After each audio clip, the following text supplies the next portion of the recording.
बेतिया में भारतीय communist party के जिला सचिव ओम प्रकाश क्रांति ने की प्रेस वार्ता के दौरान उन्होंने बताया कि नौतन प्रखंड क्षेत्र के कटाव पीड़ित विगत 35 वर्षों से बेतिया अरिराज मुख्य पथ के किनारे बसे हुए हैं।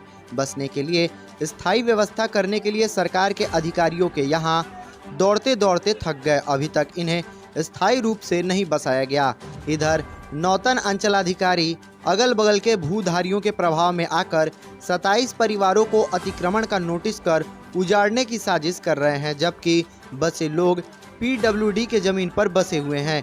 पीडब्ल्यूडी को कोई आपत्ति नहीं है, लेकिन अंचलाधिकारी भूधारियों की हाथ की कठपुतली बने हुए हैं। एक प्रतिनिधि मंडल, भारतीय कम्युनिस्ट पार्टी का एक प्रतिनिधि मंडल नौतन प्रखंड के पकड़िया में गया था, जिसमें मैं स्वयं था। हमारे साथ जिला नेता बबलू दुबे जी थे, हमारे जिला कार्यकारिणी के सदस्य भूतनाथ तिवारी जी थे।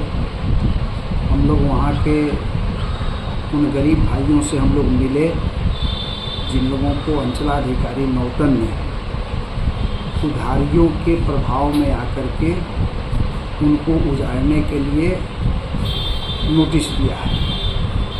1992 में गंडक में प्रलयंकारी बाढ़ आया। इस बाढ़ के कारण नौतन के बैरिया के दर्जनों गांव गंडक की धारा में विलीन हो गए और उस कटाव से जो लोग प्रभावित हुए वो लोग यत्र तत्र जाकर के सरकारी ज़मीन पर, रोड के किनारे वाली ज़मीन पर बस करके अभी तक गुजर बसर करते आ रहे हैं। इस बीच में उन लोगों ने लगातार प्रशासन के अधिकारियों से भी संपर्क साधा, बिहार सरकार के जनता दरबार में भी संपर्क साधा, लेकिन अभी तक उनके बसने का कोई अस्थायी निदान नहीं निकल सका। उसी क्रम में पकड़िया के अंदर भी 27-28 परिवार ऐसा है जो शिवराजपुर के कटाव से प्रभावित होकर के 1992 में वहाँ आकर के बसा।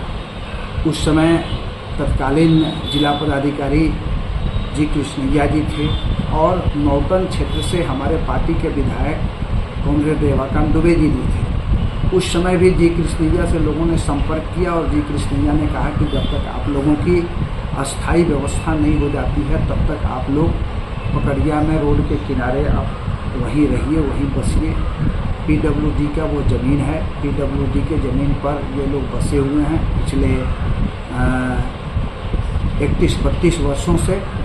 लेकिन इधर कुछ भूधारियों के संपर्क में आकर के जो सीओ नौतन हैं उन्होंने नोटिस किया है 27 लोगों पर, उन पर अतिक्रमण का आरोप लगाया है और उनको वहां से हटाने की साजिश रच रहे हैं। जबकि यह सच्चाई है कि आप बेतिया ITI से शुरू करें और जगदीशपुर तक जो पश्चिम चंपारण का इलाका पड़ता है, इस मुख्य पथ के किनारे हजारों घर बने हुए हैं और लोग अपना रोजी रोजगार करके अपने परिवार के साथ उस घर में रह करके अपना जीवन बसर लोग कर रहा है। लेकिन मात्र 27 लोगों पर ही सीओ के द्वारा नोटिस करना ये साफ स्पष्ट रूप से साबित करता है कि सीओ जो हैं वो भूधारियों के हाथ के कठपुतली बने हुए हैं और उन भूधारियों के प्रभाव में आकर के इन 27 गरीबों को वो उजाड़ना चाहते हैं, जिसमें अधिकांश लोग जो हैं वह अल्पसंख्यक समुदाय के लोग हैं, अति पिछड़ी जातियों के लोग हैं और भूमिहीन लोग हैं। तो हम लोगों का प्रतिनिधिमंडल गया और हम लोग उन लोगों से, पीड़ित लोगों से हम लोग मिले जो काफ़ी भयभीत थे। हम लोग उन्हें आश्वासन उनको दिया, उनको धैर्य दिलाया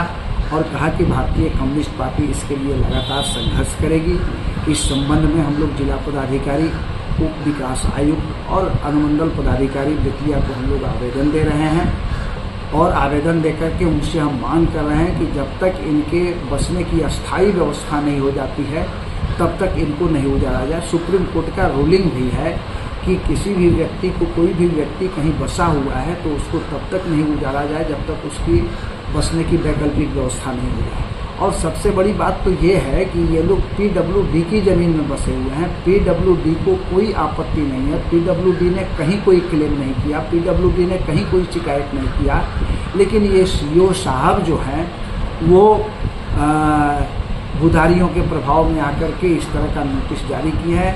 इसलिए भारतीय कम्युनिस्ट पार्टी की ओर से मैं कहना चाहता हूँ स्पष्ट रूप से कि यदि बिना वैकल्पिक व्यवस्था किए इन गरीबों को उजाड़ा गया तो निश्चित रूप से भारतीय कम्युनिस्ट पार्टी सड़क से लेकर के सदन तक इन गरीबों के पक्ष में आंदोलन करेगी और इनको उजड़ने से बचाने का हम लोग हर संभव प्रयास करेंगे।